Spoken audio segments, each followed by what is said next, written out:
Hello friends, myself Pawan Kadam, Assistant Professor and Head Department of Chemistry, Sri Venkatesh Arts, Commerce and Science College, Deogaraj. Friends, today we will discuss a topic Introduction to Transition Elements. So in this topic we will study what are the transition elements and the different properties of transition elements. So first of all we will see what are transition elements. The elements which are lying between the S and P block elements of the periodic table are known as transition elements. The transition elements are also called as D block elements because the differentiating electrons goes to the D sublevel of n-1th shell. The position of the transition element is shown in the following figure. So here you can observe that the transition elements they are shown here in this diagram, and these transition elements they are lie between the S and P block elements, and their differentiating electrons enter into the D sublevel. Therefore, they are also called as D block elements. The transition elements, the properties of transition metals, they have the partially filled n-1 D sublevel. They are the metals and they are the good conductors of heat and electricity. Next, they are the having the high melting and boiling points. They have the high densities. They show the variable oxidation states. They form the large number of complexes and complex ions. Their compounds are generally colored. They have the catalytic activities. These transition elements they are used as a catalyst in various chemical reactions, and they form the alloy with one another and with the other metals. Now we will see the electronic configuration of these transition elements. So the electronic configuration of first row transition elements is shown here. So the first element, that is scandium, having the symbol Sc, atomic number 21, electronic configuration 3d1 4s2. So you can observe here the electron is entering into the n-1 shell, that is a 3d shell. So these are called as a transition elements. So the titanium, having the symbol Ti, atomic number 22, having the outermost electronic configuration 3d2 4s2. Now next, vanadium V, atomic number 23, having the outermost electronic configuration 3d3 4s2. Now chromium, having the atomic number 24, electronic configuration 3d5 4s1.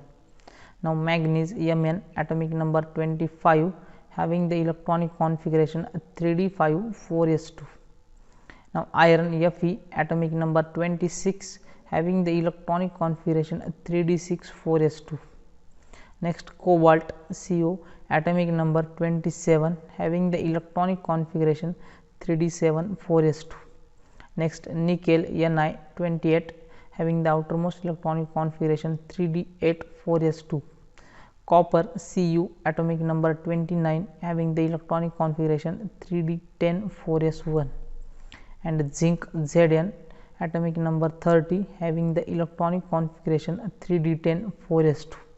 Now in this electronic configuration you can observe here the chromium, it will show the electronic configuration 3d5 4s1 and not 3d4 4s2, because the half filled 3d subshell they are the more stable, and therefore the one electron is shifted from 4s to 3d to form the more stable 3d5 electronic configuration.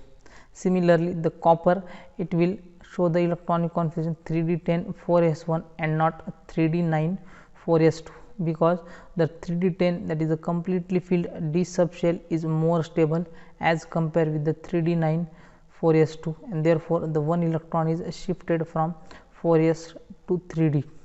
And zinc, having the electronic configuration 3d10 4s2, and zinc is not considered as a true transition element because the transition elements they have the incompletely filled d subshell, but the zinc has the completely filled d and s subshells. Now atomic radii, generally the atomic radii of and ionic radii it decreases from left to right in the periodic table. So all the elements in the periodic table they will show the general trends, that is decrease in the atomic radius from left to right. The atomic and ionic radii of transition elements it decreases from scandium to chromium, and from chromium to copper it remains almost constant. and this is because the electrons are added to the inner shell, that is the d subshell, and the inner shells, that is the d electrons, they have the poor shielding effect, and this leads to increase in the nuclear charge across the period. The elements here we can observe that is scandium, titanium, and their atomic radii. So, the atomic radii it will decreases from left to the right, but that is not a regular trend. So, in this figure you can observe here the atomic radii, it first decreases from scandium to chromium.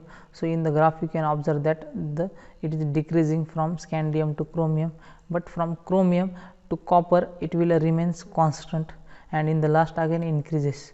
So, in the zinc the atomic radii increases because of the increase in the inter-electronic repulsion tending to expand the electron cloud. So, the electron cloud is expanded due to the inter-electronic repulsion.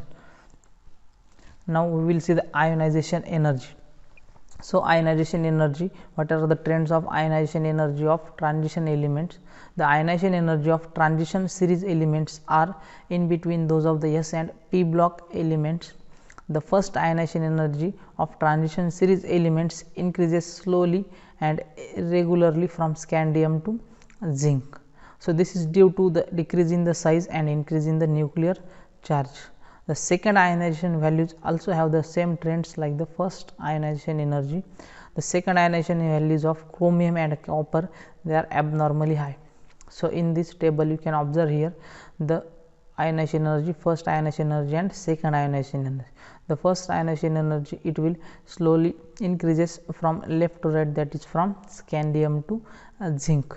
In the second ionization energy we can again observe that the trend is the same, that is the ionization energy it increases from left to the right from scandium to zinc, but in the chromium and copper you can observe that they have the some abnormally high ionization energy. So, the chromium is also having the higher ionization energy and copper is also having the higher ionization energy. Now, we will see why such type of the abnormally high ionization energy are shown by the chromium and copper. So, in case of the chromium, the second electron is removed from the more stable ion having the 3d5 4s0 electronic configuration. So, here you can observe here the chromium is having the electronic configuration 3d5 4s1, and when we remove the one electron from it, that is the first ionization energy, the chromium is converted into the chromium plus ion having the electronic configuration 3d5 4s0. Now, the second ionization energy, we remove another electron from the chromium plus ion and it is converted into the chromium plus 2 ion having the electronic configuration 3d4 4s0. Now, you can observe here during the second ionization energy, we are removing the electron from the half filled electronic configuration, that is 3d5 4s0, which is more stable, and therefore, it is more difficult to remove the electron from the stable electronic configuration, and therefore, it requires the more energy, and second ionization energy of chromium is very high. In case of the copper, the second electron is removed from the more stable ion having the electronic configuration 3d10 4s0. Now, copper having the electronic configuration 3d10 4s1, and when we remove the one electron from the copper, it will convert it into the 3d10 4s0, that is copper plus ion, and in the second ionization energy, when we remove the one electron again from the copper ion, it is converted into the copper plus 2 ion having the electronic configuration 3d9 4s0. Now, again here also we can observe that in the second ionization energy, we are removing the electron from the copper plus ion having the electronic configuration 3d10 4s0. So, the d orbital is completely filled, and therefore, it is stable electronic configuration, and it is very difficult to remove the electron from the stable electronic configuration, and therefore, it requires the more energy to remove the electron from the stable electronic configuration, and therefore, the second ionization energy of copper is also high as compared to the other elements. Now, we will see the metallic nature. So, how the metallic nature of the transition element is. So, transition elements, they are generally the electropositive and metallic in nature. They are malleable and ductile and good conductor of heat and electricity. They have the higher melting and boiling points due to the strong metallic bonds. They have the following types of the catalytic structures, that is a face centered cubic FCC, hexagonal closed packed HCP, and body centered cubic, that is BCC. So thank you friends.